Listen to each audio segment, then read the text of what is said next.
All right. Episode 2 of Reality Quest Podcast. Welcome back. Yeah. Thanks for coming back, Mom.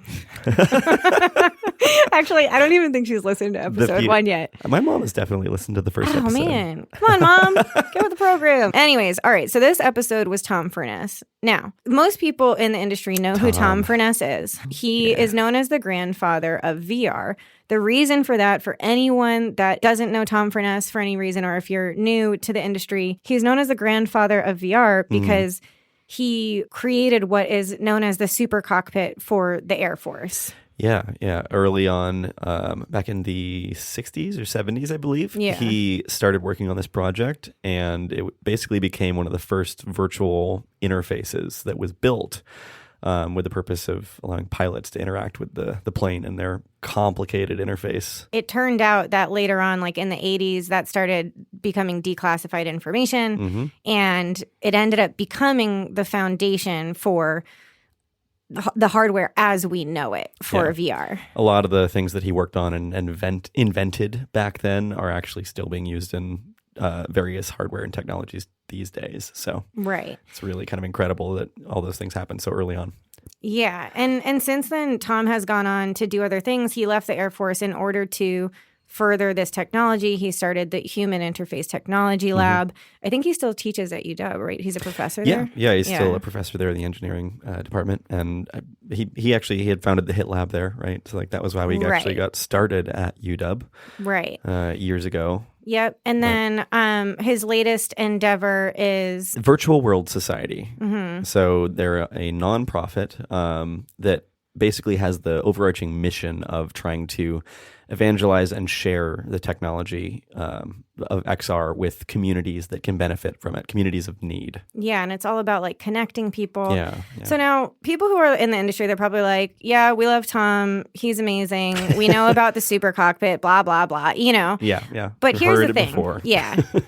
We sat down with Tom for 2 hours. We had an amazing conversation. Yeah, he's just one of those people who you could hear him talk forever. He has so many amazing stories, an amazing history, but beyond that, his outlook on all of this technology and just life in general. Human connection. Yeah. And inspiring ideas. Just it was really moving for me. I hope that comes across in the recording, but I felt like just so grateful that I got to be the one sitting down across from him and hearing his history, hearing his whole life story. Honestly, this whole episode is really about his life story, way more than the technology that he ended up building. I think anytime you sit down with Tom and really get to dig into his backstory and where he comes from and how he was really inspired by all these things, it's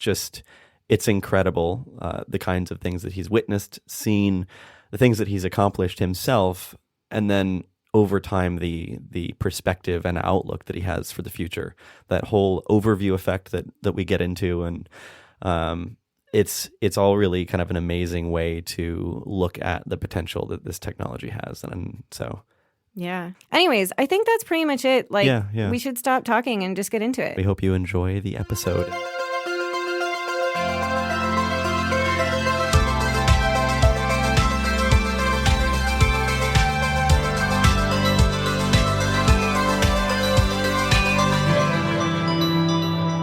Did you meet my grandson? You didn't meet my grandson. I have met Dante before. Okay. Yeah. But Dante was here with me, and we spent a couple of weeks in Canada and with the family, and then came back. And last week we went to the I don't know if you've heard of IONS, IONS, No. Institute of Noetic Sciences.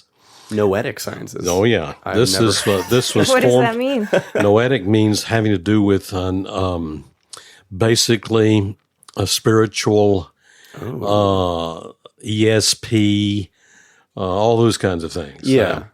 But that was formed about 45 years ago by Edgar Mitchell, who was one of the Apollo astronauts who walked on the moon. Okay. And anyhow, we were there at this, and it is a pretty far out thing. I mean, you have ministers there, you have scientists, you have yoga practice people, you have political people. Deepak Chopra was there, and really? Rupert Sheldrake, and all these notable guys. I mean, it was really profound. Have you read much from Deepak Chopra? Mm-hmm. I have.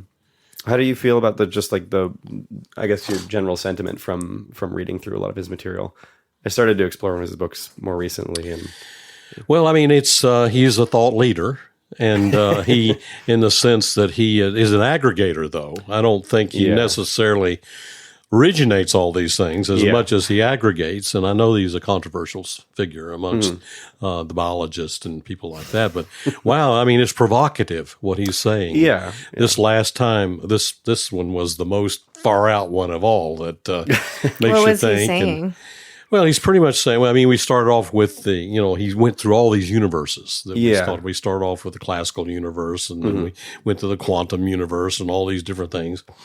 And now we're going to the consciousness universe that really, and I mean, we put, in the past, what we've done is put physics on the bottom. Everything sort of has to do with physics. Like it has to be built up. Physics and chemistry and biology, and then it goes on up, and finally you get to consciousness, right? Yeah.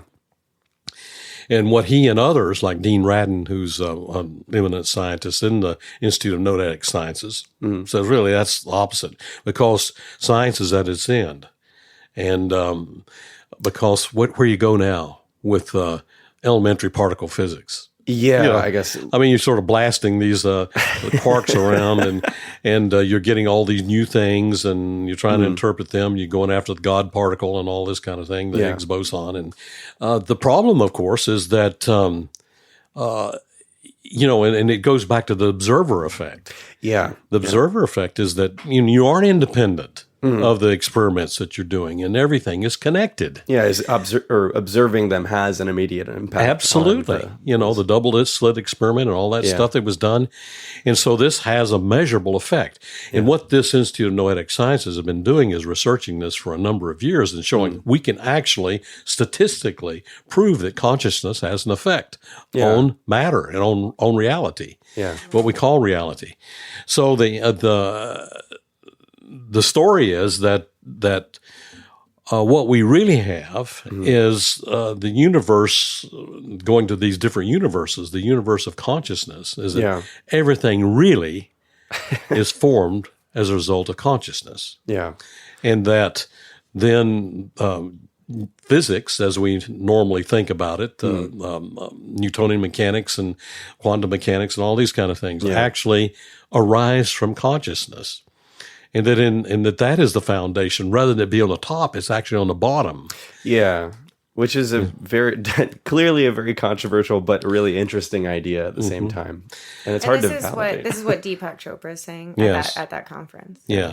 Well, he and others are basically saying that. And this is some of his latest thought. He has some, of course, some books and collaborators out in this particular area. But I think the more recent one was You Are the Universe. Yes. Right. That's the idea, and that we're all really connected. It's sort of like the idea that when you look at the surface of things, for example, you are in the Hawaiian Islands, and you're looking above the surface of the water, and there you see all these islands, and these islands are distinct individual islands.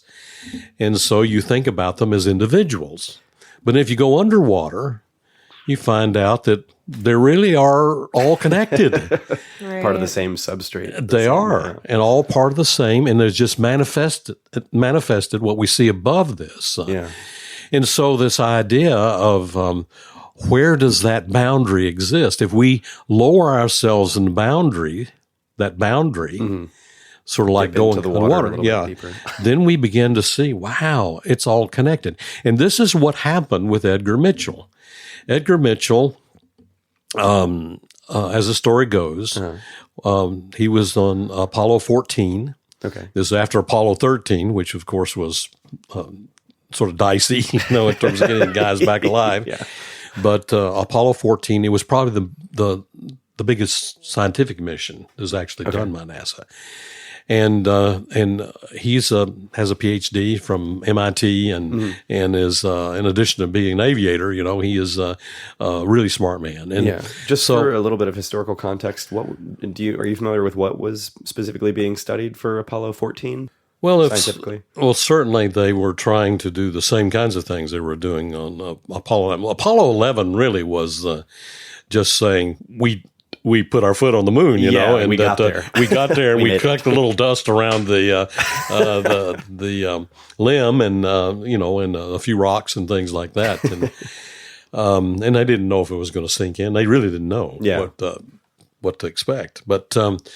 Once they sort of bounced around on the moon and found out that they could, this is going to be a fairly benign place to do these kind of things.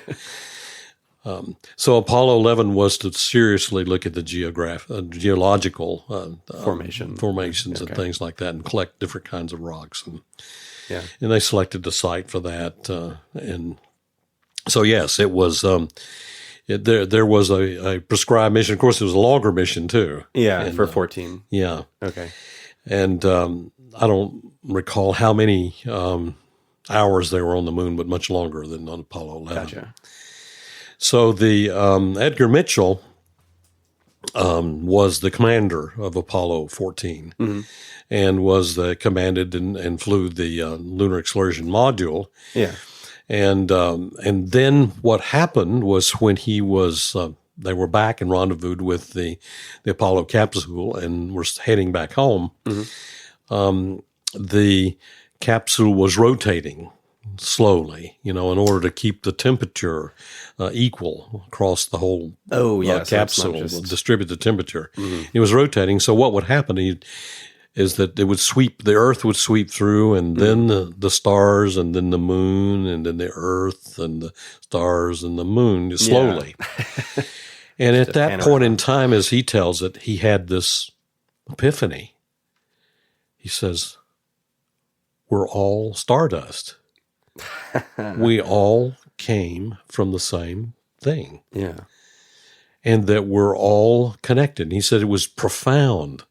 He would see the Earth in the distance, and that little orb that we all associate with. He's about as far away from the Earth as anybody's gotten. Little blue dot. Little blue dot, and he said, "Wow, this." And what he did basically is fall in love with the Earth. Yeah, and it was what is phenomenon is called the overview effect. That you have this perspective where it's sort of like going underwater in the case of the Hawaiian Islands, and you say, wow, everything is sort of connected.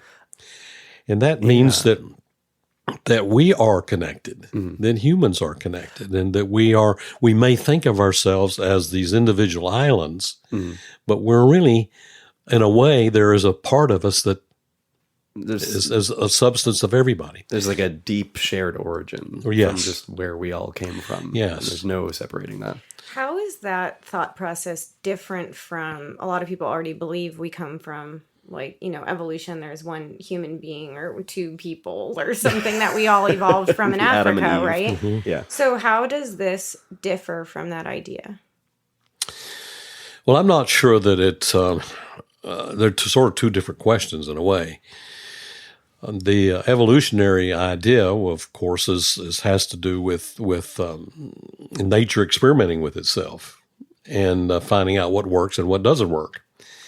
And the things that does work seem to be survivable, and the ones that don't work don't survive. It's almost this whole, there's kind of a dichotomy, I feel like, between traditional science thus far has been really trying to deconstruct the sort of romanticism around the sort of interconnectedness between everything and sort of any religious or spiritual element to it. It's like trying to get to the bottom so that you can explain it and understand fully. But now we're moving back to this point again where we're just having to confront the very stark limit of what we understand. Well, yes. And part of the theme in this conference was about there really is very little difference between religion and science. Yeah. And that this itself is one. And this whole notion of the that there is a part of us that is all connected. And we use various terms for that, but the spiritual side of it, the spirit that we have, and that this connectedness is necessary for us to awaken the greatest that we can become. Yeah. And especially when we start appreciating that when one of those islands, one of those people are affected, we are affected. Yeah. It's not like we're individual, we're by ourselves. And so this whole notion of not only connectedness, but of love, that you're sending signals, and you begin to appreciate there is another part of you that's outside of what you consider your body. Yeah. That is now back to the evolution question. How do these different scientific traditions fit together? They are scientific traditions, so I mean, we're sort of making this up. We're trying to figure things out. But there is another thought of this notion of that Rupert Sheldrake talks about in terms of morphic resonance. And he has studied this for many years, and that it's not just evolution. There is a resonance of memory that happens, and that nature helps construct itself based upon this natural resonance. For example, one of the situations he talks about is that how all of a sudden people start coming up with the same idea. It's sort of like, and so you have all these inventions that are basically the same thing. And what causes that to happen? To coincide in time. Yeah, this coincidence. That's like what we were talking about, zeitgeist. The zeitgeist of the time. There's a connection of spirit and thought. How did you put that the other day? You said it was the spirit. It's the spirit of the time, of the people of the time. Spirit of the people of the time. Yes. Right, and it's often like very connected and on the same level, which obviously makes sense because people are going through some of the same things. But I also like this theory that there's something else pushing it as well. It's not because that's just more people could think of that as just reactive, but what is the cause? Yeah, it's like almost I want to believe that there is a little bit more beyond just the sort of physical environment that we are so familiar with that is affecting those sort of confluence of ideas and things. Well, I think that's what Sheldrake is saying, that it's back to your point, it's a push rather than just sort of the roll of the dice. Right. And that there's more going on than just nature experimenting. There is something underneath it that's pushing it along. Now, some people would say, well, that's sort of God that's pushing it along. That's like the spirit of the spirit, the world. Or those kinds of things. So when you start putting all these into the cauldron and so see what boils out, you come up with this greater view, this overview idea that, wow, there's more going on than we think, and there's more connectedness than we think, and that we have a stewardship. We have a responsibility to not only to our earth, which is also a being. It's sort of a being, a Gaia. That sort of it's alive. It has it breathes, and that. But we also have this responsibility to each other, because what we send out with our thoughts affects everything. Yeah. It affects other people. It affects, the trees and the flowers and the birds, and it affects even the inanimate objects, because it all has consciousness. All of it has consciousness and has free will. Yeah. And so if, you think about that, if everything has said free will, they get to decide what to do with that free will. And there are things to act and things to be acted upon, yes. But, in response to your environment. Right. But. So it's really makes for a whole different shift in perspective. Arthur C. Clarke wrote a book called Childhood's End. And Childhood's End is about basically civilizations growing up. Yeah. And that's reaching what maturity. Yeah, I mean, we've got to do that, don't we? I mean, we have to grow up as a civilization and realize we have a lot of responsibility, and it's not just something happening to us. Yeah. We're causing it to happen, and that we need to sort of use what we have, the power that we have, the power of our thought, the power of our intention, to help heal and bring together and these things that are happening. I mean, we're in a way that one of the other speakers talking about Mother Earth, that we've gotten past the point of where we Earth is a mother. I mean, Earth was giving us everything, right? Yep. We were taking everything. We were sort of a one-way street. We were taking all the resources and things like that. And now the Mother Earth is dying. Yeah. It's literally like the cycle of life. It's like the kids, it's time to take care of your parents. That's right. Exactly. We have inherited this sort of the dowry from Mother Earth, and now it's our responsibility to carry it forward. So in a way, this childhood's end is to get out of the Mother Earth idea to a Lover Earth idea, where we need to have a love relationship with the earth where there is an exchange. We're not just taking like we did as a child. We're now together. We're one. Yeah. And how do we thrive together? And Mother Earth is sort of sitting there. We're sort of in a courtship mode here, right? We're Mother Earth's waiting to say, okay, Mother Earth is dying, old age, things like that, is waiting to see just what are you going to do in this courtship, and whether Mother Earth is going to say, okay, I'm willing to partner with you. Right. Or I'm out of here. Or I'm out of here. That's right. Exactly. If we don't recognize that we're in a courtship mode, then we're going to lose our lover. We're going to lose our mother. And eventually, of course, the other end of that is we do become one. I mean, that we finally, after this courtship, we have this marriage, and we are able to save our civilization. Yeah, like maybe that is the thing that gives us a more unified direction, is as that problem becomes less and less avoidable, or maybe something that can be ignored so easily. That is the sort of unifying force that helps us cultivate a healthier forward progress for humanity.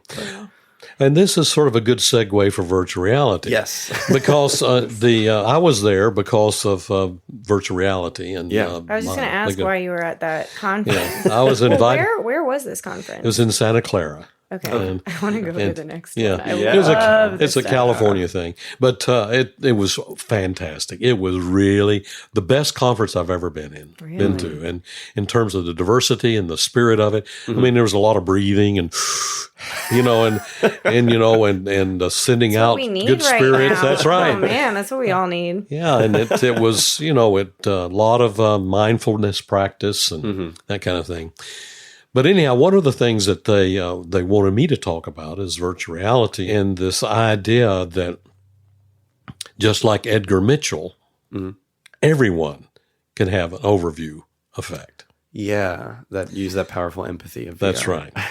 And so, in a way, what we do is we can put everyone into the situation where they're in the capsule and they can see the earth. Let me tell you a little story about this that because I had my own epiphany, an overview effect that happened. So I've been working on virtual reality for now 54 years, something like that. And I was one of the original pioneers. And I heard you're the grandfather. The grandfather. Grandfather. Well, yeah. Well, that means I'm just this old guy, and I have to still be standing. And but it's like, but I mean, who gave you that title? I'm not sure where it came from. Did you ask for it? No. I mean, somebody called me. They talked about what is it? There's some other terms I've gotten. Oh gosh, now I'm spacing on the name of the Hogwarts. Dumbledore? Dumbledore. I'm the Dumbledore of the For some reason, I was like thinking it was like Hagrid, and I was like, that Hagrid doesn't make any sense. No, not I don't know. Hagrid would be sort of cool, actually. You would be, Hagrid was great. maybe you are the Hagrid. That's going to be the new Hagrid name. I'm going to submit it to your Wikipedia. That's it. Anyways. Some have called Tom Furness the Hagrid of VR. Yeah. So your story. Yeah. So so over these years, I've been working on this technology, and I always wanted to be as a child, I wanted to be an astronaut myself, because when I was in the 7th grade, was when they had in 1957, that's when they had the International Geophysical Year. And this was a big deal. I remember in school we were talking about it. This was the year where nations around the world were going to really investigate what's in the exosphere around our planet, Yeah.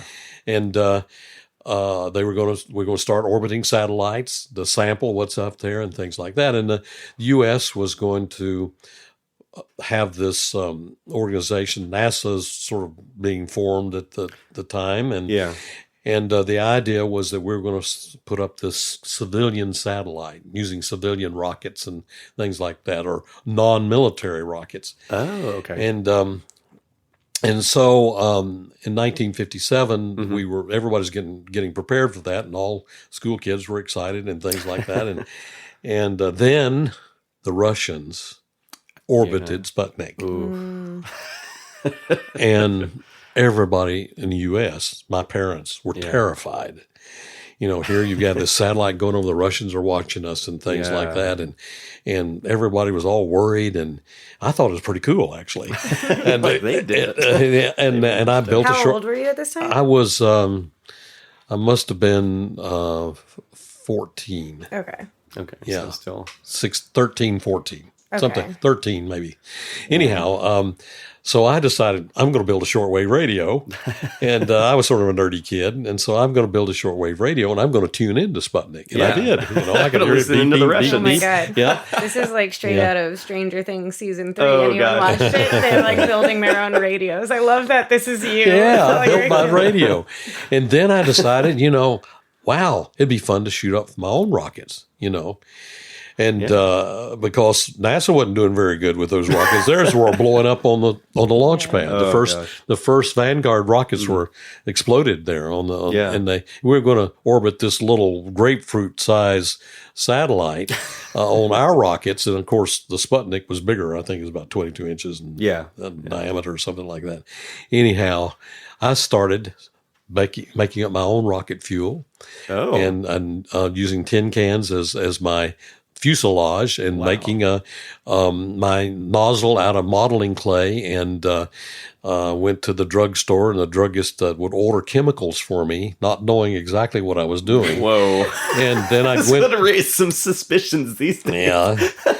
And then I went to the hardware store and I bought dynamite fuse.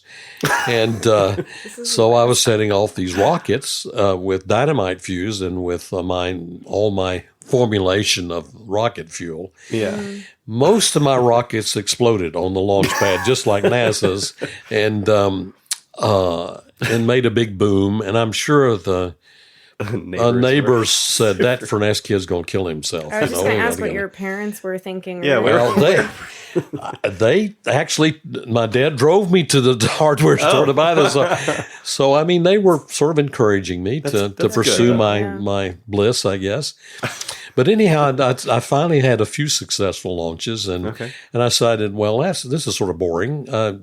What'd be fun is to build the electronics that go into the rocket. Yeah. So you can, find out what's going on up there as it shoots off. And so I started doing that, and built some telemetry systems, and actually entered into a science fair. They have the science fair thing, and I won the state science fair. This is I went from the district to the local to district to the state science fair, and actually won an award there. And the award I won at the time, I was a junior in high school, was the Navy Science Cruiser Award, which meant that I spent a week with the Navy on an aircraft carrier. Whoa. Here I was, 15 years old, and along with other kids that won this, and the Navy was trying to recruit us. I think that was the idea, and so But this is so fun because they had some senators on board that carrier, and we were in the Atlantic, and they were flying jets off of it, and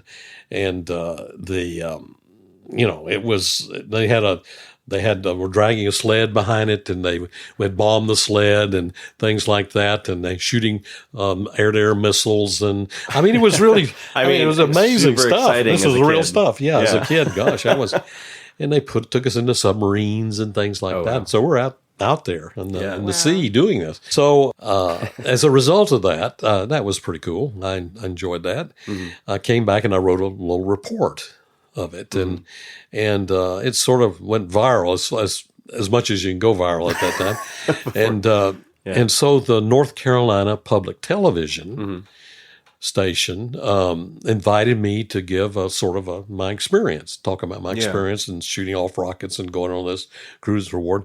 And it just so happened that they organized that at a particular day for me, and I didn't know this at the time. And they said, "We have a surprise for you."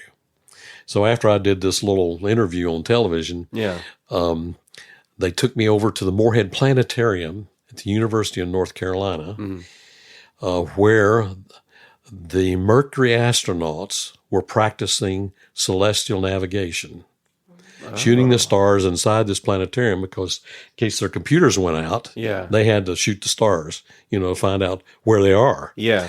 And so I got to meet and spend 1 hour, just me, with 3 of the original Mercury astronauts, Alan Shepard, John Glenn, and Gus Grissom. Oh, wow. And, of course, Alan Shepard was the first one to go up. This was before he went up. Yeah. Because I asked him who's going to go first. They were saying, all of them were saying, they didn't know at that time. Yeah, definitely. Yeah. So I decided at that time, I want to be one of those guys. I want to go. Yeah. And so that was my direction. I was in laser mode. I wanted to... super focused. Yeah. I wanted to go, and I thought the way to do it is to go, you have to become a military pilot first, generally, even though Neil Armstrong wasn't. But I wanted the idea was to go to the Air Force Academy, go to flight training, fly the jets, and then become a test pilot, and then apply for the astronaut corps because I wanted to go into space. So I got a congressional appointment to go to the Air Force Academy, conditional upon my passing the physical. And so when it came time for me to read the eye chart, I couldn't read the line I needed to read to get into the Air Force Academy. Shoot. And I was shattered. Yeah. And my parents made a petition to get it retested. Yeah. And they granted it. And in between, my mother filled me with carrots. I was eating so many carrots. That was the idea that carrots would help my vision. Your mom. Yeah. And I was, doing all these eye tests and things like that. Oh, my gosh. And so I went back to get my eyes tested, and I still couldn't see the line. So I was completely shattered. I didn't have any plan B. That was the way I wanted to go. So why can't it has to be that your eyes function that well without glasses, without contacts, without anything. And is that still the case? No, they changed it. They can do They LASIK now. it. Yeah, very easily. They can do LASIK. Well, they don't do that. No, they've changed it. The rules. The problem is, after guys finish 4 years of college, you can't see anyway. Yeah. I mean, pretty much it's in front of your face. Yeah, I mean, the problem is that really with all the screen time we use, we really does affect our Everyone's vision. eyes are Anyways. Anyhow, so what happened by a miracle? That's another story. I ended up as getting a. I hadn't really applied to any other schools. I'd gotten sort of accepted to some schools, just because of my SAT scores. But I wasn't interested in any of them. I was pretty well, defeated at that point. And then by a miracle, I got accepted to Duke University. Okay. Which is a really good school. I mean, it's like the Princeton of the South. Of course, yeah. Yep. And it's, in the top 10 schools in the country and things like that. And I went there in the electrical engineering and also took Air Force ROTC because I had a low draft number. I was going to go to this is the Vietnam War period. I was going to go regardless. Better to go in the Air Force than in infantry. So, yeah. So that was the plan. And so I graduated from Duke and then got my commission as a second lieutenant in the Air Force. And I ended up flying into fighters anyway as a flight test engineer. Okay. And this is all leading to something, by the way. Yeah, I was going to say, wondering how did you get into these crazy like HMD projects? Yeah. Well, what happened was that at Wright-Patterson Air Force Base, I started working on design of crew stations, cockpits. Gotcha. And so after I did some of this flight test activity, and I flew into fighters. I was in Phantoms and boring holes through the sky and going past the sound barrier and afterburner and climbing straight up where you, and all this upside stuff. Down and That's right. And there's all those. That's right. Well, it's like when I watched them on Seafair. I learned all this stuff. I'm gonna mess this up. All the terminology, but it's like because you have to do special stuff with your ears because of the change, right? Yes. Really? Oh yeah. I didn't realize you had to. Oh yeah, and you have to go through altitude training and explosive decompression and ejection seat training. Well, all because this a kind lot of of people stuff. pass out. I mean, Yeah. and they're like G-forces, they do it practice. They do it intentionally, right? Yeah. That's right. Yeah. And you have to learn when you're pulling G's. Of course, you're wearing a G suit. The Right. G suit is sort of this sort of a separate pair of pants that squeezes you. When you're pulling G's, it squeezes your legs to keep the hydrostatic column of blood up into your brain. Yeah, so you don't lose too much from your. What usually happens is that you have what is called when you're pulling G's, and of course there's a gravity vector that's pulling down on the blood in your head, and you don't have enough blood pressure to keep it going up. Yeah, what's affected first is really your vision, and you begin to see a gray out, where things in the periphery start getting gray, and then it sort of begins to converge to where you get looking through a hole, and then you sort of begin to see red. It's sort of a red out. Oh, wow. And then you have a complete blackout. Now, you are still conscious, but you don't see anything. Oh, so your vision is just gone. Your vision is gone, and then, of course, you're blackout. You didn't need your vision anyway. That's what. So then what to see? Yeah. So then what happens is you're out. And then, you're out cold. Oh, okay. So like completely unconscious. You have that red out and then a blackout, basically, and then you actually go out cold. Yeah. Conscious-wise. Yeah. And I know we're so off topic, but how do you practice that? Well, what you have to do is you have to be in shape, physically in shape. And then along with the G suit, blowing, inflating and to keep your blood and squeezing your legs, you have to practice what this, I think is what they call it the M1 maneuver. The M1 maneuver is where you're hunched over and you're straining like you're trying to pass a watermelon. You're just sitting there and grunting, and that sort of keeps trying to keep the stuff up, in the ring. Do you have? Is it essential to make sure that you've used the bathroom before you get into the plane to do any of those kinds of maneuvers? Well, there's another story I tell you. But that's another story. Oh my gosh, that's awesome! Great question, Jay. Okay, so reeling us back in. So you were saying, so you were working. So you were actually flying, but then you somehow ended up in the cockpit design work as because the cockpit, I found that was, again, like the telemetry. I found out that was more fun doing that than shooting off the rockets. Yeah. And for the time that you were in the air, the few hours you were in the air, you had to spend a lot of time on the ground sitting on your hands. Yeah. And hurry up and wait. Right? Waiting for things to get ready and, airplane to be serviced and things like that. And there are other missions being flown on these aircraft, so you had to wait your turn and things like that. Yeah. So I decided, wow, there's got to be more fun than this. So so I started working on designing fighter cockpits. Okay. And it was clear that we just were in a difficult situation. A typical fighter cockpit at the time, we had, you had 300 switches, 75 displays, 11 switches on the control stick, 9 switches on the throttle. You were connected to 52 computers. You're flying at twice the speed of sound, pulling G's to the boundaries of consciousness and being shot at the same time. Yeah. And somebody it's had to sort of handle all that. Yeah, how do you do that? Stimulus. One person, was trying to handle all this, and so the way that it was just like dumping a jigsaw puzzle into the pilot's lap, where all this is going on, and you got to put together the puzzle, figure out what's happening. While you're blacked out. Well, hopefully you're not blacked out at that time. But. And trying to pass a watermelon. So it's a very difficult job, and of course, if something goes wrong, then you have to leave the office really fast with the ejection. Yeah, It's like you have to leave the office. that's right. Your office is your cruise station. Or, okay. Yeah, okay. Oh, I did not catch on to that for a good hot minute there. Wow.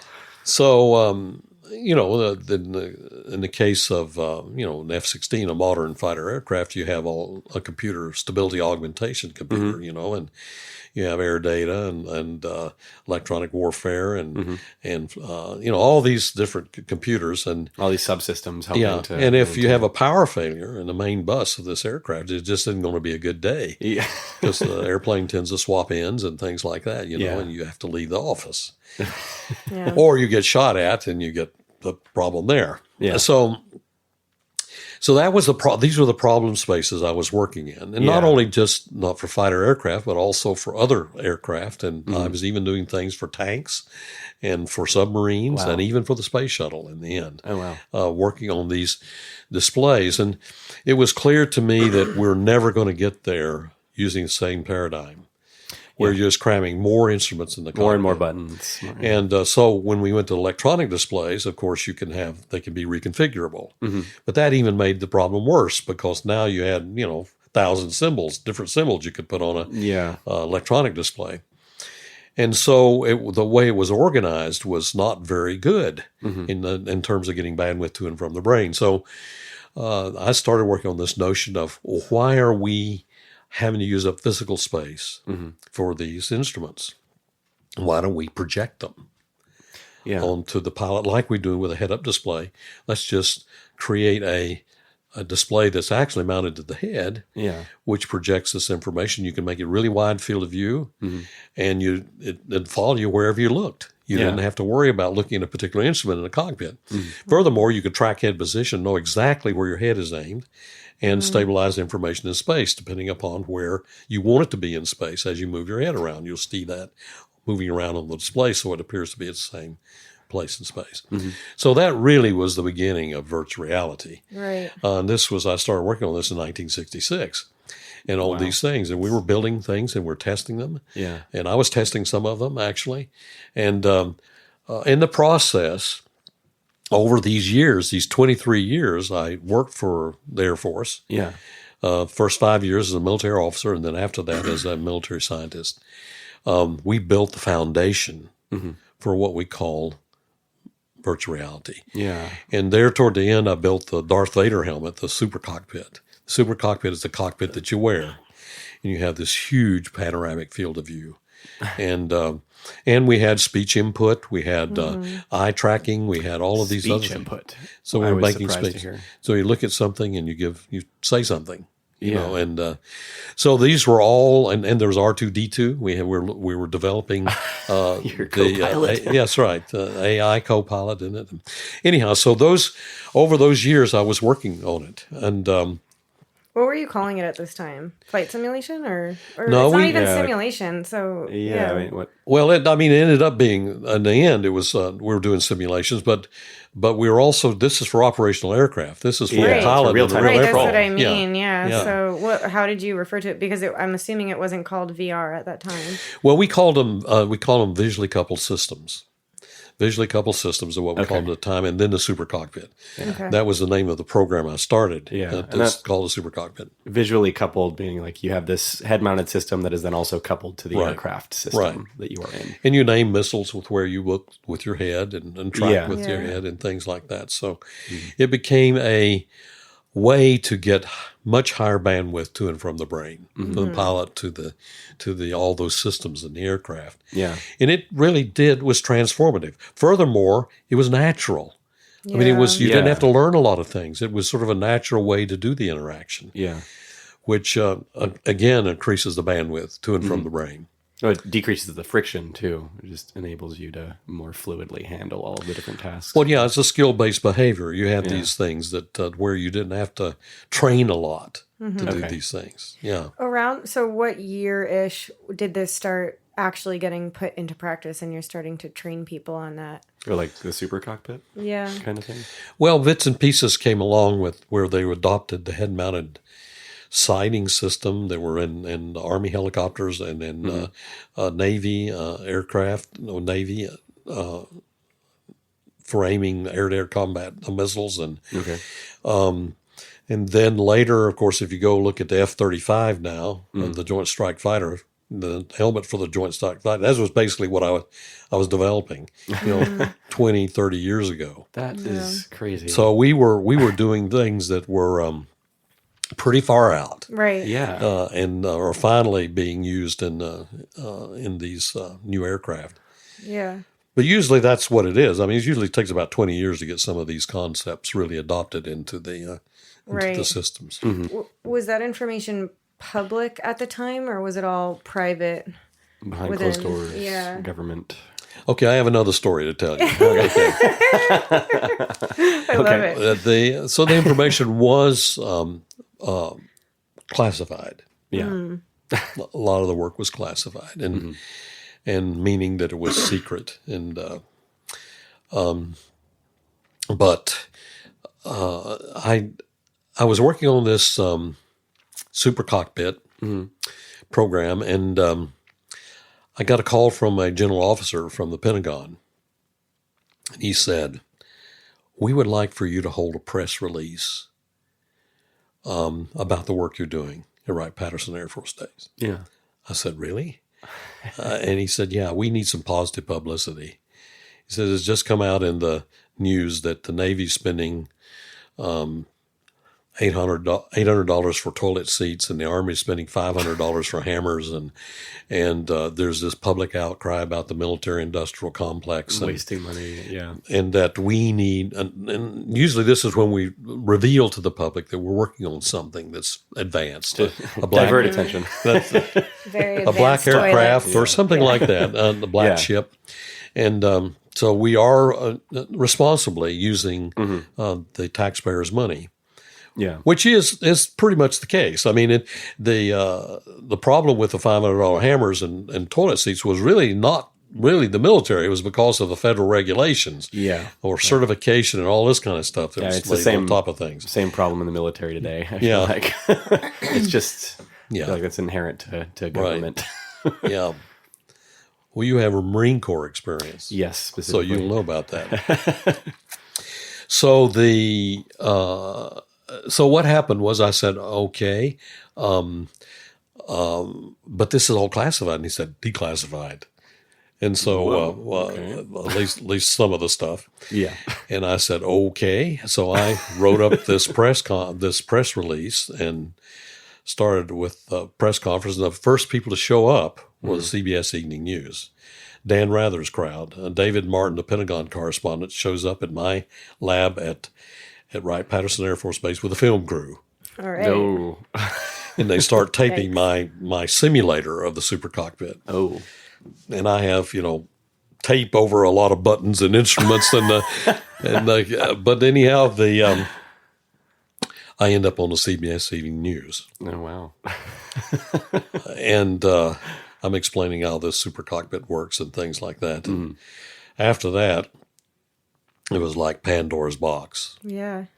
Curiosity, I'm sure, was then ABC had to come, and NBC, and then CNN, BBC, CBC, Australian television, New Zealand television. Science editor of the New York Times came down and spent a day with me talking about the future of this technology. Yeah. We're on the front cover of U.S. News and World Report. Popular Mechanics wanted me to write an article for them, which I did, and all this kind of stuff. So after that, I was out of R&D. I was into show business. Uh-oh. Right.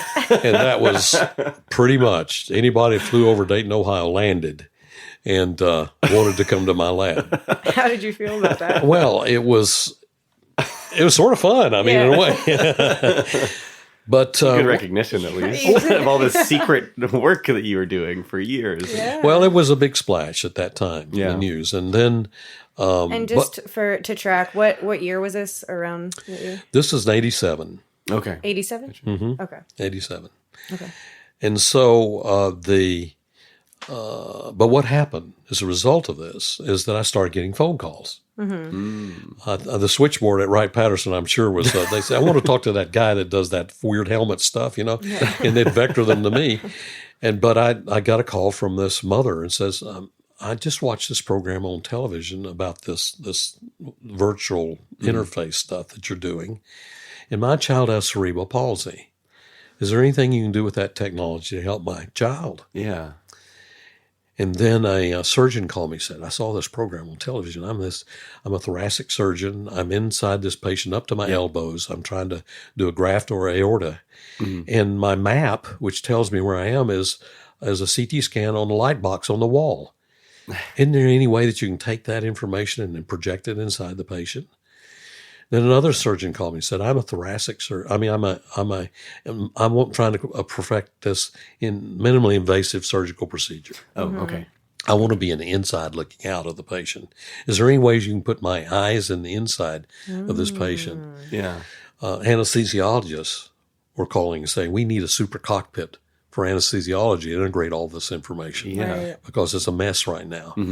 Firefighting company called and said, we have a real problem with firefighters. They're going into these buildings, these burning buildings. They don't know where the fire is.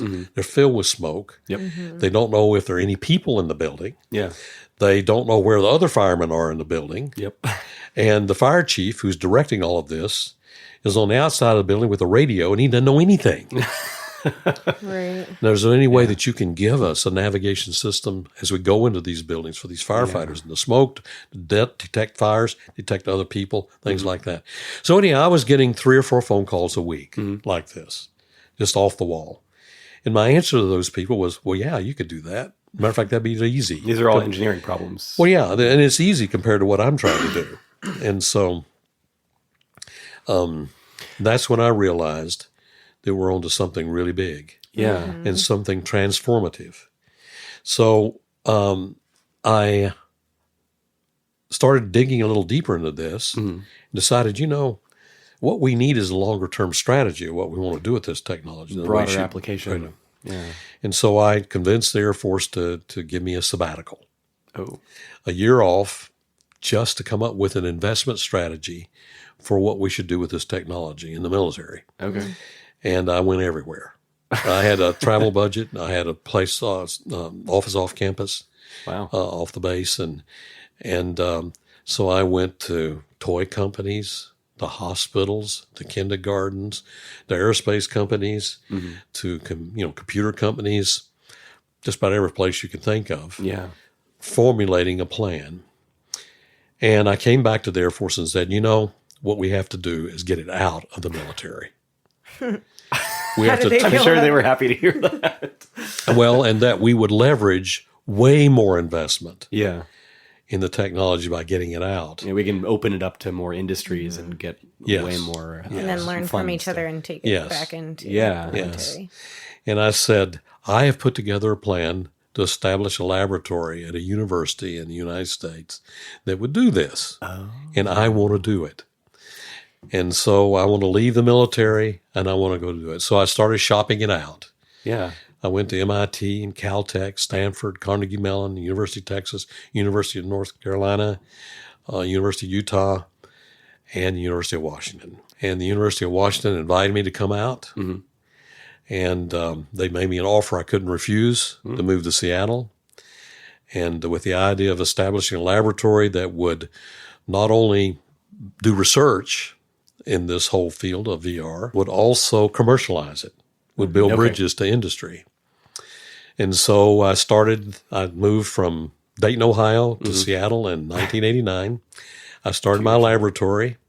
It grew from one person, me, and to 120. Wow. And we raised, well, now I don't know what it is, but it's a lot of money. Yeah. 30 million plus, and spun off 27 companies. 2 of them are traded on NASDAQ at a market cap of $12 billion. What are 100, hundreds of students, hundreds of patents. And because, the whole idea was that my report card was going to be based upon, not just what professors get graded on in terms of papers and students, but just how many patents did you generate? Mm-hmm. How many new ideas? How many people are employed in the state of Washington as a result of what you've done? Yeah. And things like that. Wow. And so this lab still exists today? Is this the same one, or was that the HIT lab? The HIT lab, the Human Interface Technology Lab. Yeah. It is, it's been federated. I mean, there are elements of it that still exist. But there is another lab I spun off in New Zealand, the HIT Lab New Zealand. Okay. Human Interface Technology Lab in New Zealand, which is thriving, and then one in Australia, in Tasmania. Wow. Okay. Now, let's fast forward a little bit. Yeah. Yeah. I want to get back to the overview effect. This is a long-winded story to get us to the overview effect. You've forgotten about that, haven't you? Yeah. So I had a thought about that, and I've never been to space, in particular, but yeah. Don't you feel big behind? surprise. Yeah. Never been to the moon yet, but the way that you described the overview effect earlier, when they are looking out the window of the spaceship or their pod, and they can see the moon panning through their view, or the little blue dot of the Earth or the sun in the distance, that sort of feeling of perspective and being far away, and just kind of realizing that is like everything that we have ever been. I feel like there's almost a small inkling of that sort of sensation that happens when it's the same kind of wonder and awe that you get when you stand on the top of a really large mountain. Because you're suddenly higher above the landscape and you have this perspective and everything looks small and far away. Mm-hmm. I think there's something to that. Yeah. When I think about Edgar Mitchell, what happens when you're, let's say, for example, that we're sort of living in three dimensions, aren't we? I mean, we have, we say maybe time as a fourth dimension or something like that, but three spatial dimensions. Yeah. And probably when you think about what's going on with physics, that there are probably way more dimensions than three dimensions. Yeah, right. There's way more layers. Yes. And, even physicists, the string theory physicists have to have 11 dimensions to make it work, the math work out. Yeah. So if you are, have you read the book Flatlands? No. Book Flatlands. No. It's about living in a two-dimensional world. Oh. Yeah. Okay. And what it would be like living in a two-dimensional world, and when a two-dimensional world encounters a three-dimensional object or thing or being. What does that look like? Well, so was there two dimensions and time, or is it? No, just two dimensions. Just spatial dimensions. Interesting. So that's called Flatland. Okay. It's a really great book. But anyhow, what if you were a four-dimensional being? Mm-hmm. And whereas on Earth, you were constrained to three dimensions. Yeah. Because you needed to learn something that you can only learn in three dimensions. Mm-hmm. But there are four-dimensional phenomena taking place all the time. Yeah. But you're seeing it through the eyes of three dimensions. That limited filter. This begins to explain a lot of phenomenon that we see, a lot of connectivity, and the whole entanglement thing, and so forth. Hidden layers of influence that we don't have good explanation for, at least in the three-dimensional world. But if you are a four-dimensional being, you're everywhere in three dimensions at the same time. Yeah, or at least your edges don't really work the same way. Well, you comprehend it. Yeah. You see it all. Just like as three-dimensional beings, when we look at a two-dimensional plane, we see it all at once. So it's like what you're saying is that view that he had it's like entering that fourth dimension for a I believe he was brushing against that. And that's the epiphany, that we have these brushing experiences. When we're on the top of a mountain, the overview effect of where we see this whole. Mm-hmm. We don't see the parts anymore. We see the whole. Yeah. And that gives us this higher elevated sort of elevated sensation. way. It's like the Yeah. closest that we ever get Yeah. to being able to have a greater perspective or awareness than just our usual three-dimensional bubble. Right. So when you,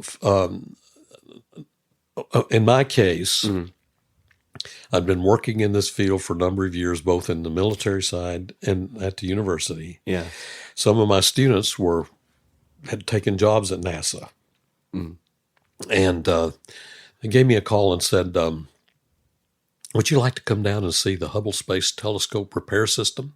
Oh. Which was using my technology, the simulator, where the astronauts were being trained to repair the Hubble Space Telescope, which happened a few years ago. Yeah. And so they were using virtual reality and some of my stuff to do that. That's really cool. Your life is coming, connecting back. You're getting to see where this is going. Yeah, like enabling the exploration of space, deep space. Yeah. So what happened was I said, sure, I'd like to come. And so I went down to NASA Houston and went into their laboratory and to their simulator, which was, like a mock-up of a cargo bay of the space shuttle. Okay. And I suited up in the space suit with the helmet on, the space helmet and all this kind of thing, only everything's projected virtually. Yeah. So you see the shuttle bay virtually. You see the Earth, and you see the Hubble Space Telescope out there. And I get on the robot arm and I move through the compartment of the cargo bay of the space shuttle. And I'm actually looking up at the Earth because the shuttle's flying upside down here. From that perspective. And so I'm looking at the Earth. And I go over and I do the repairs like the astronauts did. I pull the trays out and change the electronics and the optics and things like that. Yeah. And then I'm sort of after I've done the repairs, I'm on my way back. And I'm looking up at the Earth. And I had my own overview effect. That's awesome. I said, wow. I am an astronaut. For this moment, you've got it. I did become an astronaut. Yeah. But I became an astronaut in virtual space that is being used for all of these other applications. Yeah. Medicine and education. And That warms my heart so much. Yeah, I'm getting chills. So that's why I have a connection with this Institute of Noetic Sciences. Yeah. And I begin to understand that.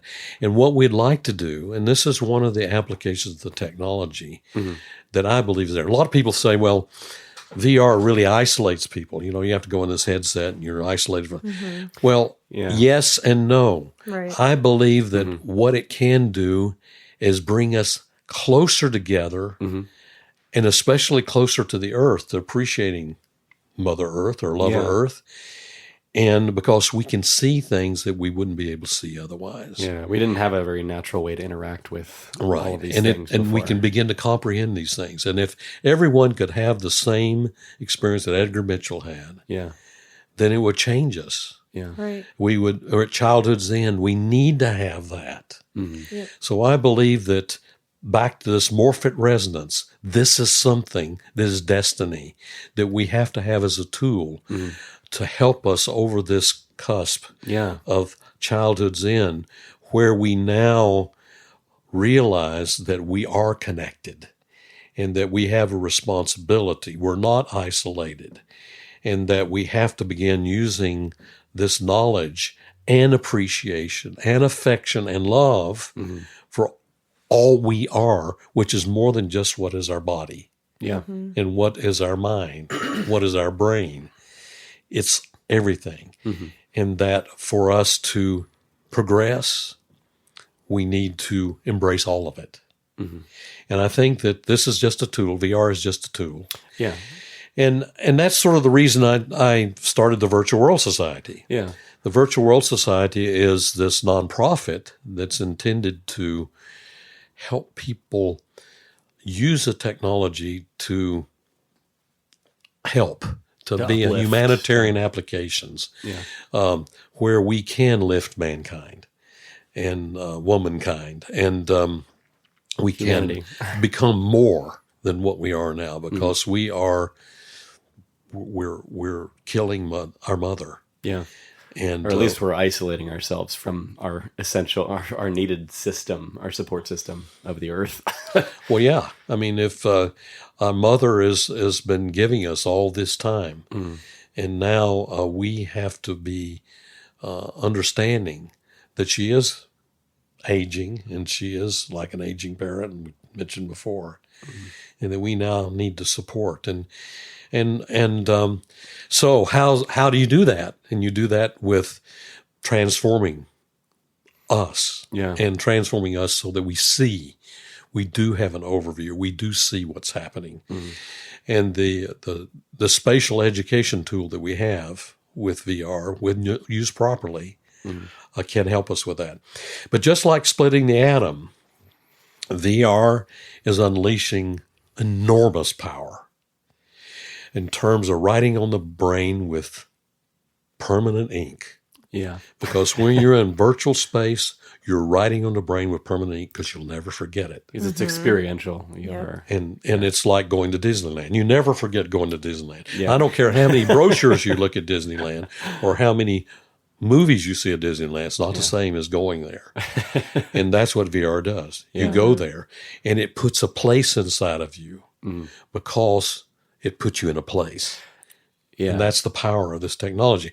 So you can use that power for killing people, practicing killing people, blowing their brains out, or for loving people, for helping, educating, looking at this whole area. We know, for example, with pain, we've pioneered, the HIT Lab has pioneered the work in pain, a non-opiate method of dealing with pain, not only acute pain, but chronic pain, for PTSD, for stress reduction, for all of these things that can help people grow and progress, and health and well-being and all those kinds of things. Yeah.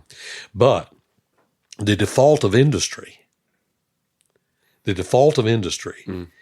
is to make things that people will buy, thinking that people like to shoot other people, that is the way to do things. But with all of our work we've done with children over many, many years, we found that that's not what kids want to do. It's not the instinct. The instinct is create. The instinct is to create. Look at Minecraft, what happened with Minecraft. Yeah. I mean, in the old days when my kids were watching television in Sesame Street, and you were sort of a passive viewer, and then, of course, computer games came along, and you became an active participant. And you didn't watch television anymore. You know, when the kids started playing computer, they didn't watch television. Then we started playing Minecraft. You know, that became the dominant thing.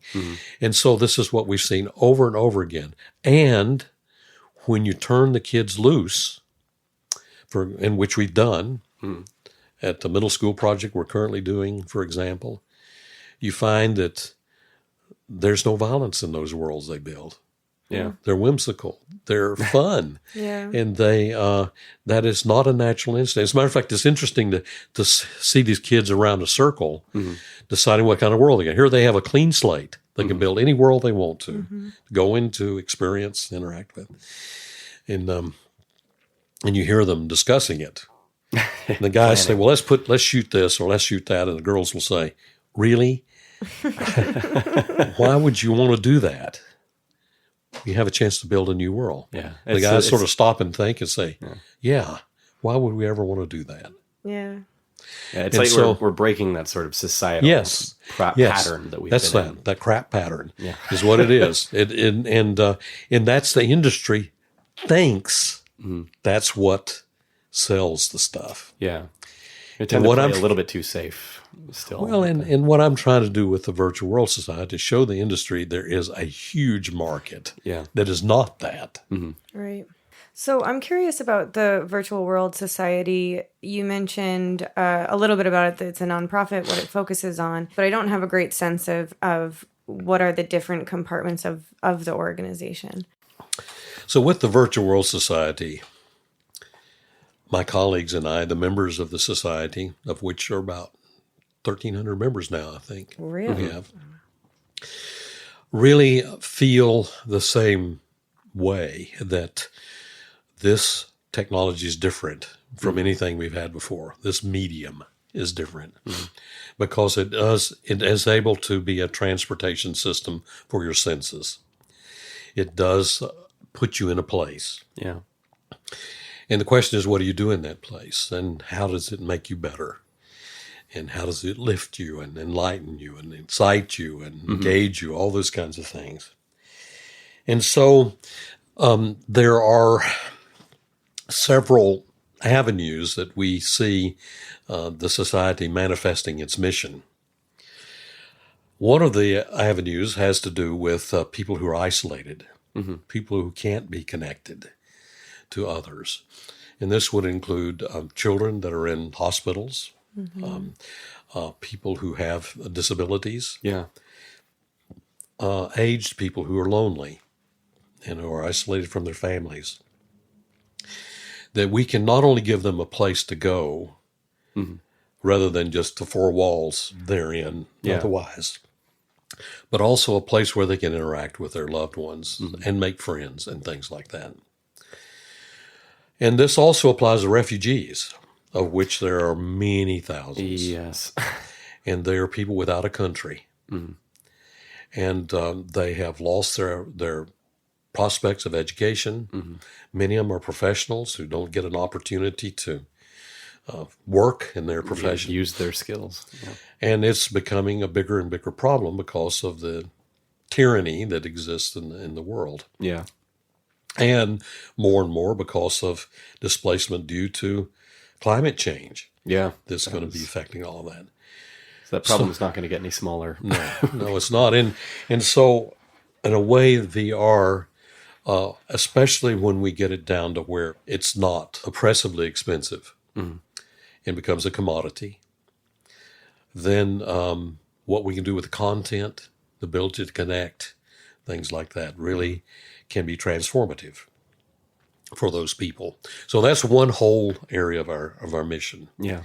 Another area of our mission has to do with education, and especially lifelong learning education. We start with the children, and the children, of course, in schools. Schools are really sort of broken. I mean, when you think about it, here you go into a classroom, and you've heard this many times before, I'm sure, which is really most times the way we taught 100 years ago. Yeah. And you have to teach to the common denominator. Yeah. And you teach out of books and abstractions and things like that. But VR offers another tool for teachers. And it's all going to be about the teachers anyway.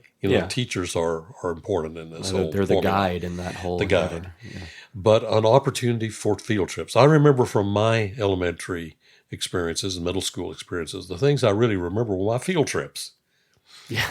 And but the ability to go on a field trip every day, to go inside of an atom, go inside of the body. It's like the magic school bus. Magic school bus, exactly. You don't forget that. And what a wonderful way to teach. And especially if you're able to teach with problem solving, with projects that you do and making virtual worlds and things like that. So we have been sponsoring a number of projects having to do with kids in schools. This has come out of 30 years of working on experiments funded by National Science Foundation and others to test it. And we know, completely know, no question, the power of this technology for education. It's just amazing. It's been demonstrated over and over again. But the problem is the practicality of getting into the schools. Yeah. Because here's another technology you're introducing in the school. I mean, teachers are having enough problems just to get kids logged on to Chromebooks, in a 50-minute class. And how is this going to work in that? And I'm sure it's probably also a bit threatening to teachers, right? It is. And then teachers are going to sabotage it if it doesn't work. and that's just the way it is. And it can't be stuffed down their throat. They have to want it and realize the power of it. So part of this is the education of teachers as much. There's no problem with the kids. I mean, kids love this stuff. Open to they're open to it. But the teachers have to see the value in it, and we have to. They have to see the demonstration. We have the science. We have the stats. We have all those kind of things that proves that that's good. But the teachers themselves have to see that it's there. So that's part of what we're after with these middle school projects. Yeah. We have a current project at the Robert Eagle Staff Middle School here in North Seattle where kids are actually using it every day. I mean, in the classroom, they have a class in VR and what it's about, how to create using it, and actually learning from the technology itself. With the teachers, have you been making progress so far, do you feel? Are you discovering ways in which you are connecting with the teachers and they're having an aha moment? Or do you feel like that's just beginning and it's still in progress? I think it's still in progress. I think it's not a done deal. You have to almost do it a one at a time kind of thing. Right. Because the school districts, decisions are made at school districts. That's one of the problems, by the way, in the United States. You can't really have a top-down approach to this because every school district makes its own decisions. And it's not like you have a minister of education that says, we're going to do this countrywide like you can in Bulgaria or China or someplace like that. You have to get teachers to want it, or the educators to want it, and then also the parents to support it. Say the parent-teacher associations. And that's really what happened at this Robert Eagle Staff Middle School. We had an enlightened principal who introduced this first to the PTA. I told them what they're planning on doing when we did our first year project. We're ending up our second year. Okay. And the parents were gung-ho, and they wanted to see this. Now, unfortunately, we couldn't accept all the students. We had hundreds of applicants of students who wanted to participate. We could only take 27 at the time. But now we're now up to 110 or something like that in the classroom. And so this is a model. It is a type of what we can see, archetype of what we see could happen. But there is an informational campaign where not only do they need to see what good can happen from it, is they need to experience it themselves. Right. Once you've been in a virtual world, you're changed. Right. You forever. Have to. It is definitely one of those things where it's not easy to create a presentation about it and sell someone on it. That's right. You got to be there. They got to do it. Be put into it. Yeah. Virtual presentation. You can show all the videos you want to about what swimming is like. But until you jump in the water yourself and paddle around, it won't get there. Yeah. Same kind of idea. So the institutionalization of VR in that setting will happen. It's going to take a while. Yeah. But what we're shooting for is a feeding frenzy. Yep. You get to the point where if you don't have it, you're left behind. Sort of like what happened with computers. And it'll take a while to get there. To actually establish that momentum. Yeah. Makes sense. But what's the most important part of this is what's happening in the home, because we have way more technology in homes than we're ever going to have in the schools right now. Yeah. When you think about, you have your smart TV, you have your tablet computers, your desktop computers, your smartphones, all these kind of things. The phone, basically, at this point. So the home is really the lifelong learning center. And one of the projects of the Virtual World Society, in addition to doing the school project, is to do what we call the learning living room. The idea is the living room becomes the classroom of the future. You can already see it happening with Coursera and all these online courses and things like that. But think what would happen if you put them in VR. And that this is a place for families to go on expeditions, to pilot a starship. Yeah. Go out and look at astrobiology. Find those planets out there that will support life. And in the process, you realize how cool it is where we are right now. Yeah. Or to go to India, or go to Taj Mahal, or go all these places where you may not be able to go. Yeah. But you can go as a family. And oh, by the way, you can also invite your grandmother who's on the other side of the country to go with you on this trip. I always imagined you could learn the alphabet. You know how they always have those like K's for kangaroo, but just like really go to Australia. Yes, that's right. I feel like this is an actual kangaroo. This is where you find kangaroos, things like that. You like learn so much about the letter. And you hold a baby kangaroo and a wombat or a koala. Yeah.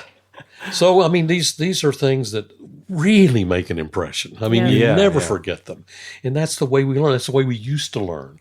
We didn't learn out of abstractions and the books and things like that, but in the past, we learn from experience. Yeah. And that's the way the kids start learning, of banging spoons on pots and things like that.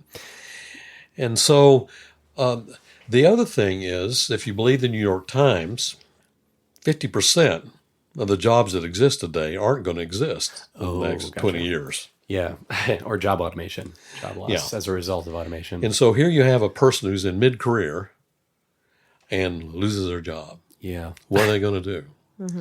Well, that's where the learning living room takes over. That's you're not going to go back to college again, or you aren't going to go back to, whatever vocational school. You're going to learn in your home. Yeah, so just another medium for continuing education or retraining later on in life. Yes. And it's training that can be rapidly attained. I mean, it's back to bandwidth of the brain. Yeah, because it's almost kinesthetic learning. Yeah, that's right. Experience. That's right. And it's like immersive you said learning. earlier, right? But you remember it better. It's the permanent marker on your brain. Yeah. That's right. Actually went through it. That's right.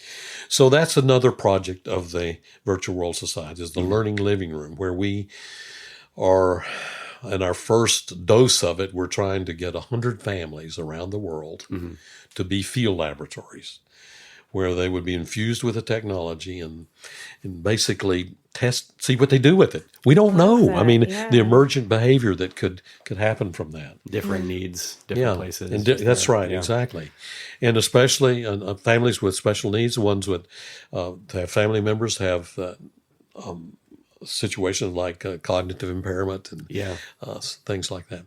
So there's that side of it. Then there's the whole medical well-being side of things, which has to do with stress and pain and More those like things. Therapy Psychology. applications. Right. Yeah. Now, we don't have a specific program with that yet because there seem to be coming along. Vertical markets are there now and are being recognized, and we have new companies emerging that are developing that. And our idea is to be more catalyst and to spur these things to happen, because we aren't going to do them all ourselves. No, we just want to help them to happen. You need to inspire the action in others. Well, another project we're looking forward to doing is with the Make-A-Wish Foundation. This is we're going to be having a meeting shortly about that. We've been doing a dance with Make-A-Wish, and we want to be able to help these kids who have terminal diseases to have a wish. Now, they can't necessarily leave their hospital room, and so how can we give them a wish? And they would be part of helping that wish become true. So that is how we help people that are isolated. There is an organization called the International Child Art Foundation. And this is an organization that has 100 countries are members of this. And every 2 years, they have sort of like an Olympiad in the National Mall in Washington, D.C., where the children 8 to 18 sort of bring their art that they've created. And usually they have a theme every year where they're bringing their art, and then they get together and they spend a week there on the National Mall. And these are third world countries, and, all these kids show up. Well, in 2020, the Virtual World Society, the International Child Art Foundation are working on a project where the kids are going to create what we're calling VR heaven. What is their happy place? And they will do the elements of that and what they see in their own mind. And then when it comes to the National Mall, we start working together with them to make virtual worlds around what they see as their happy place. Yeah. And the whole idea is to show them that they can create these kind of places where they solve the problems that they're having in their own community and things like that, and with the idea of empowering them to do that. And by the way, back to the learning living room. Yeah. One of the things that is a piece of this we'd like to see is connecting all those families together who are in the learning living room. Okay. And actually creating like a community for them, basically. And that they look at pervasive problems. What can we do about global change? What can we do about water? What can we do about our Mother Earth who is ailing? You know, those kinds of pervasive things where we can cause movements to start happening. Yeah. Wow. People working together, realizing they're not by themselves. Yeah, and that just gave me a moment because I've never thought about connecting families across distances. I think when we think about connecting people, it's almost like you imagine whether it's friends meeting each other or maybe people who are lonely who meet someone that they like. But connecting families is really interesting because if the kids become friends and the parents become friends and they're live in totally different cultures, you immediately are truly connecting the world in a way that can't be done right now. That just doesn't really exist. Like blurring lines between cultural identity and like and, who and your countries. who your neighbor and what your neighborhood is. Yeah. Mm-hmm. One of the things in the end, let's face it, it's really not about the technology in the end. It's about the people. Yeah. And in particular about the people who generate the worlds that people will experience. Mm-hmm. The world builders. And the world builders are the artists and the creative people. Yeah. And that's why we've launched this platform. We Make Reality. We Make Reality is all about bringing together this community that don't have a community yet. Yeah. I mean, certainly the hardware people have communities. The guys that I've been working with, all these years have been, it's all been all about the hardware and about the computer graphics software and the engines and all that kind of thing. Mm-hmm. So we have the medium built. What we don't have is the message for the medium. Mm-hmm. And the message in the medium is going to be more important than the medium itself. Mm-hmm. I don't care how good a TV you have. How smart it is and how many pixels you have and OLED or LED, whatever it is. It's going to be no better than the programs you are able to see on it. Yeah. And so we want to develop that kind of community of those people who are the heart of what it's about. Yeah. The heart of the world building so that they can find each other.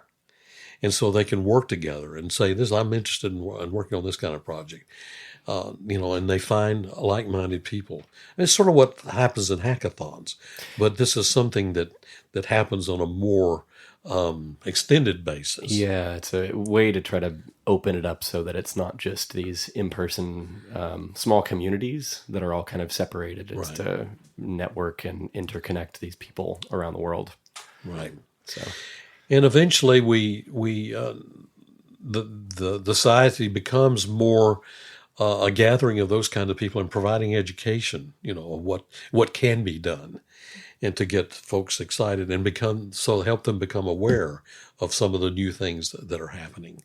Do you have a particular visual in your mind of what success looks like to you, like when you feel like you'll have gotten virtual world society to a place where you feel like you've made it?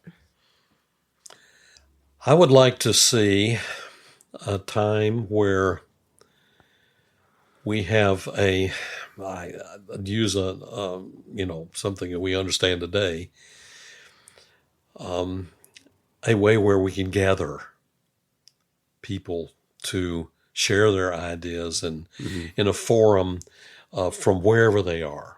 And they can be in a place together and we can go together to visit other places.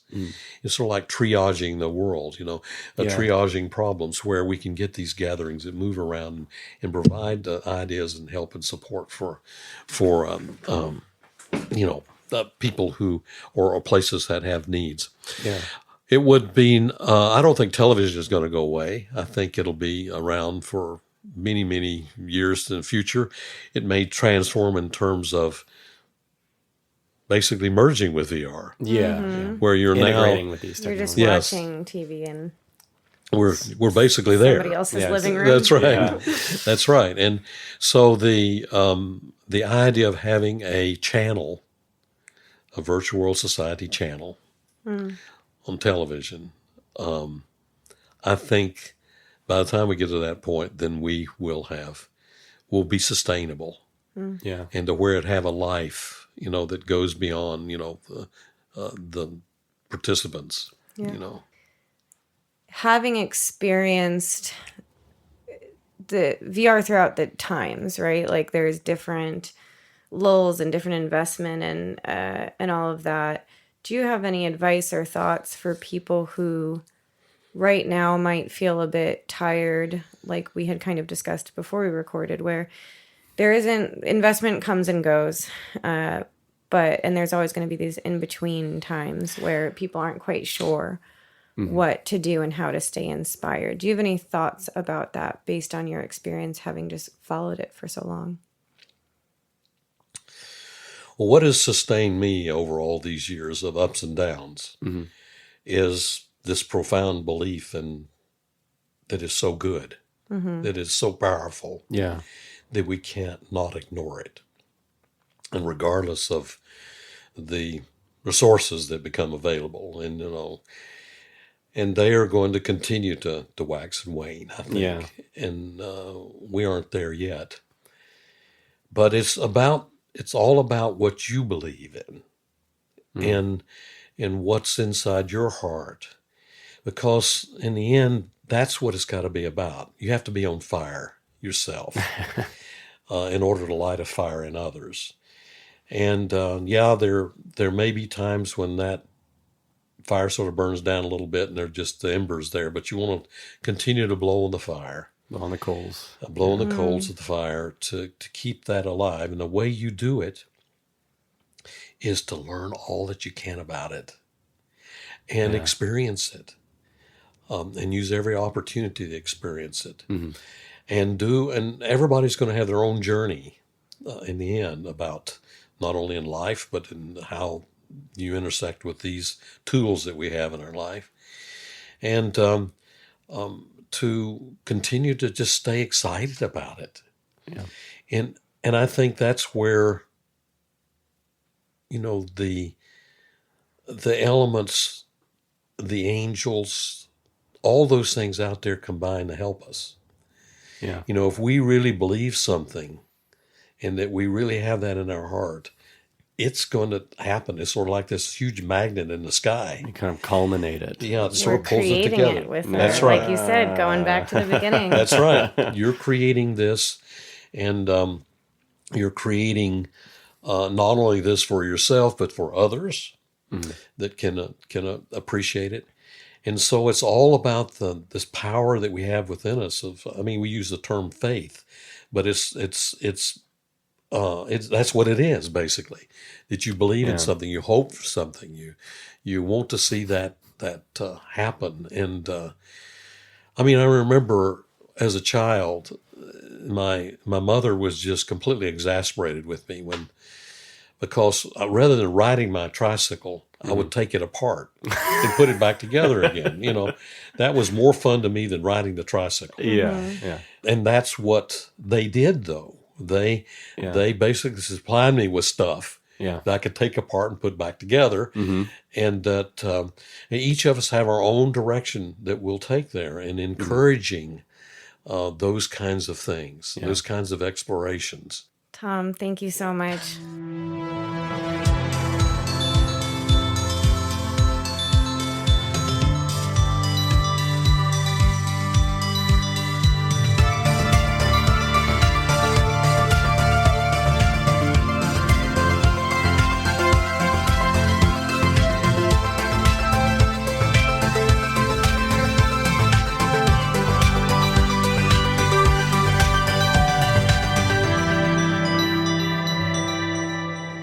Thanks for listening to this episode of The Reality Quest. Yeah, and thanks to Tom for taking the time with us. That was amazing. All right. Well, everyone should follow us in all the places, rate us 5 stars, and then tell us what you really think in person. Yeah, I think especially because we're just getting started, those reviews and accounts of the content are really helpful. Right now. We definitely need it. So subscribe. Rate us, hopefully positively. Other places you can find us. So you can find us on all of the podcast platforms, or if you can't find us, let us know. And you can also go to our website, realityquestpodcast.com. You can find what platforms we're on there. You can shoot us an email, let us know your thoughts, or ask us to get on a new platform if we're not on your typical one. We also have social media accounts now. Oh, yeah. For Twitter, you can follow us at reality_quest. And then we have Instagram, which is at Reality Quest Podcast. And we also have a Patreon now. So if you want to support us, you like us that much, that you want to see this keep going and flourish into a wonderful, amazing endeavor. Jay and I need sandwiches. Yeah, we need coffee. We really need coffee. I think true. If you actually go and check our website right now, there is a link to a Patreon account where you can buy us coffee, basically. And I think we're going to think through more tiers and rewards and stuff for our patrons over time.